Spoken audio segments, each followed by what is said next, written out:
Welcome to the deep dive. We are diving into a stack of sources again, Yep, pulling out those must-know insights for you. giving you that shortcut so you don't have to wade through it all yourself. And with this deep dive, we're tackling something.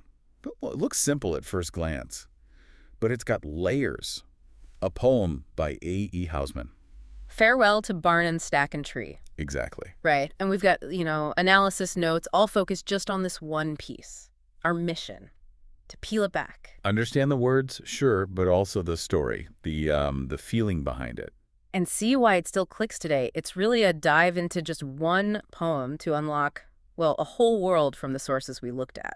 For you. Yeah, you might expect like a gentle country poem, maybe something pastoral, but underneath, there's a really dark story. You get echoes of old myths, some raw human stuff. Okay, let's unpack this then. So A.E. Housman himself, the sources, they paint this picture of a real contradiction. Oh, absolutely. A giant in classical scholarship, right? Yeah. Hugely respected professor. At Cambridge, Oxford, Yeah. the big leagues. But then also this quite reclusive poet, almost reluctant about his fame as a poet. He published his first big collection, A Shropshire Lad, himself, didn't he? After it got rejected. Yeah, it took a while for it to catch on. And that's where you see a lot of his key themes starting to emerge, often linked, the sources suggest, to the death of his friend Adelbert Jackson.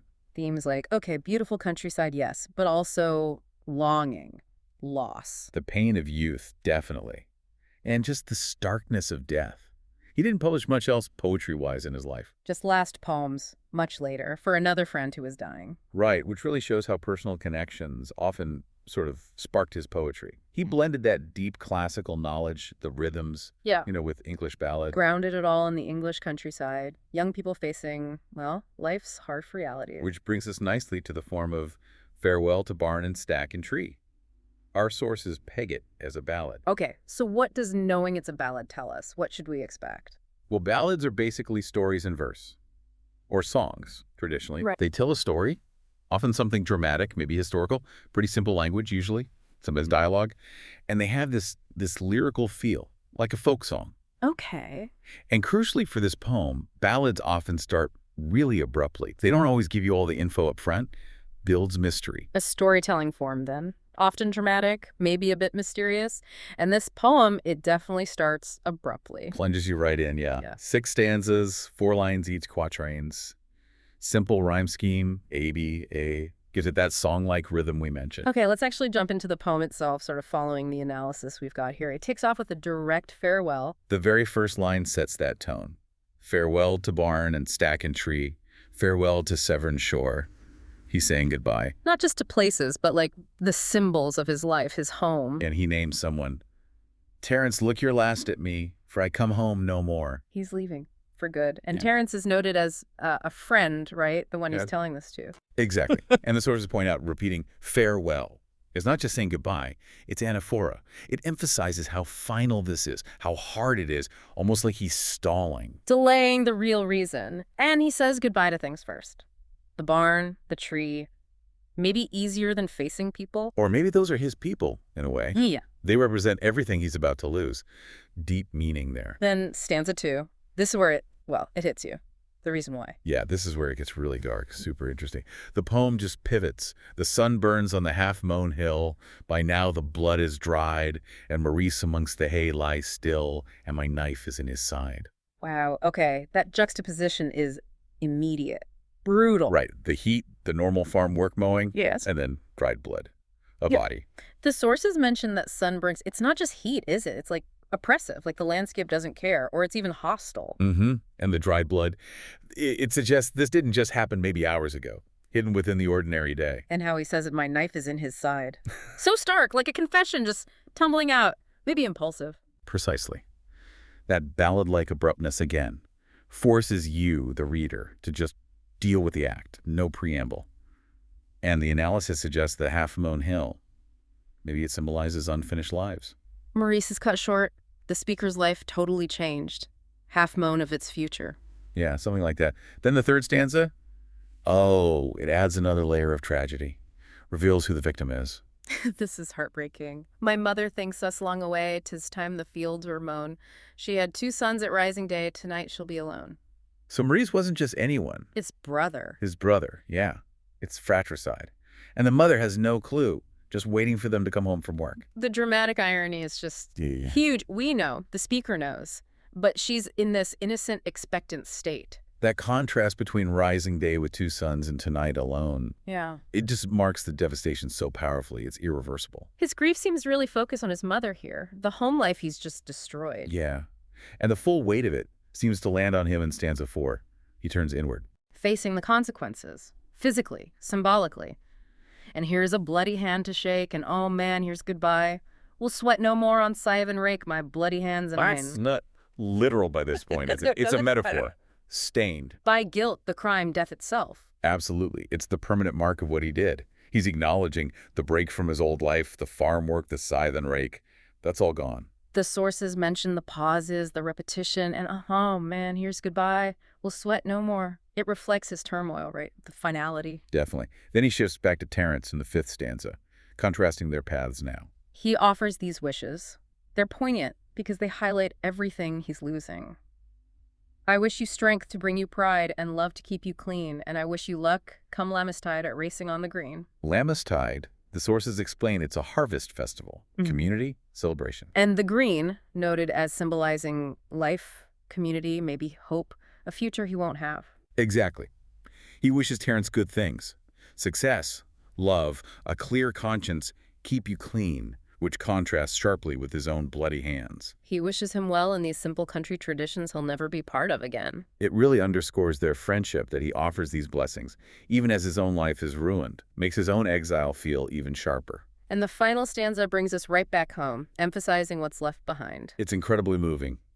Long for me the rick will wait, and long will wait the fold, and long will stand the empty plate, and dinner will be cold. Those specific images, domestic, the hayrick, the sheepfold, the dinner plate, just waiting. They powerfully symbolize the home, the family life he's obliterated, lost.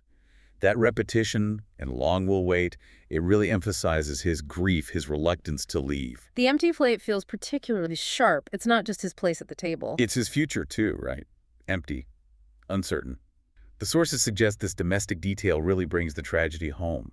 It's not just a crime, it's a complete destruction of his old life. So, okay. On the surface, short ballad, dark story, sudden crime, the fallout. But our sources really dig into a deeper layer, a connection to, well, ancient myth. Right, and this is where Housman's classical scholarship really shines through. It's one of the absolute key takeaways from the sources we looked at. This poem is a clear echo, a retelling almost, of Cain and Abel. The first brothers, one killing the other. Exactly. The speaker, like Cain, he works the land, right? The half-mown hill, the scythe and rake. Kills his brother Maurice. And crucially, he's forced out, exile from home, just like Cain was banished after the murder. And the mother's devastation, losing both sons, tonight she'll be alone, that mirrors the impact on Cain's family too. The core parallels are definitely strong. Brother kills brother, gets banished. But the sources highlight a really significant difference. Okay. And this is what makes Housman's version so interesting, so modern in a way. In the Bible story, Cain answers to God. His guilt, his punishment, it's divine. In Housman's poem, The Confession, it's not to God. It's to his friend Terence. The sources really emphasize this. It's a secularized retelling. That changes the focus quite a bit, doesn't it? Makes you wonder about guilt, confession. Where do we look for understanding or consequences, if not from religion? It absolutely does. Recognizing that Parallel takes the poem beyond just a sad story. It connects it to these fundamental human narratives about sin, consequences, exile. And it links back to that classic Housman theme, loss of innocence, like leaving Eden, the farm, because of one terrible act. Looking at it that way, you see how many big ideas Housman is juggling here. It's not just a story. It's, a meditation on human nature, fate, maybe. The sources really pull out several major themes driving this. At its heart is the devastating consequence of sudden impulse. Right. He acts maybe in anger, we don't know, but that one moment wrecks everything. Maurice's life, his own, his mother's, his future, total loss, home, family, youth, gone. And there's the fragility of rural pastoral life. Beautiful farm imagery, yes, but violence shatters it instantly, shows that darkness can intrude anywhere, even in seemingly peaceful settings. And that intense theme of exile and loss, hammered home right from the start with farewell. The whole poem is his confession before he leaves, facing being cast out. The core tragedy, of course, is family and betrayal, fratricide, The ultimate broken bond, symbolized by that knife, and the ripple effect on the mother, the family unit. And maybe underneath it all, that sort of Housman view on the cruelty of life. There's no redemption offered here, no divine fix. Just the harsh consequence. Nature doesn't seem to care if the sun burns on. It's a pretty bleak outlook, yeah. How easily life gets destroyed by impulse and how final the outcome can be. And Housman uses some powerful techniques to get that emotion across, build those layers. We talked about the ballad form, but the sources also highlight his use of juxtaposition. Yeah, putting contrasting things side by side, like the peaceful farm and the violent act in stanza 2, creates shock, emphasizes that violation. And the imagery is so vivid, the bloody hand, the empty plate, the sunburns. They're not just descriptions. No, they're loaded with symbolic meaning, guilt, loss, oppressive reality. The symbolism is really key to unlocking it all. The farm bits meaning home, stability, the knife, betrayal, that empty plate for his desolate future. Yes, exactly. All these things work together, make the poem much richer than just the narrative. It's short but dense, packed with meaning about human flaws, consequences, the weight of certain actions, and it echoes myths that have shaped us for ages. This deep dive really has taken this poem that seems quite straightforward and shown the complex world Housman built inside it. We've touched on the poet himself, the power of the ballad form, walked through that dark narrative. Seen how it transforms a Cain and Abel story. And pulled out those key themes and techniques that make it stick with you. Our goal, as always, was just to extract the really important insights from the source material for you, give you that clear understanding of this specific powerful poem. And as we wrap up, here's something to chew on, building on what we've discussed. Given Housman clearly connects this to Cain and Abel, but the confession is to Terence, his friend, not God. What does this secular version maybe suggest about where we turn? Where do we seek understanding, maybe even absolution, after doing something irreversible? Yeah, think about those themes. Impulse, consequences, exile. Where do you see those playing out? In stories you read or watch, or even reflecting on life today? It's quite universal, isn't it? Definitely something to think about. Thanks for joining us for this deep dive into A.E. Housman's Farewell to Barn and Stack and Tree. We hope you found it insightful. We look forward to the next deep dive with you.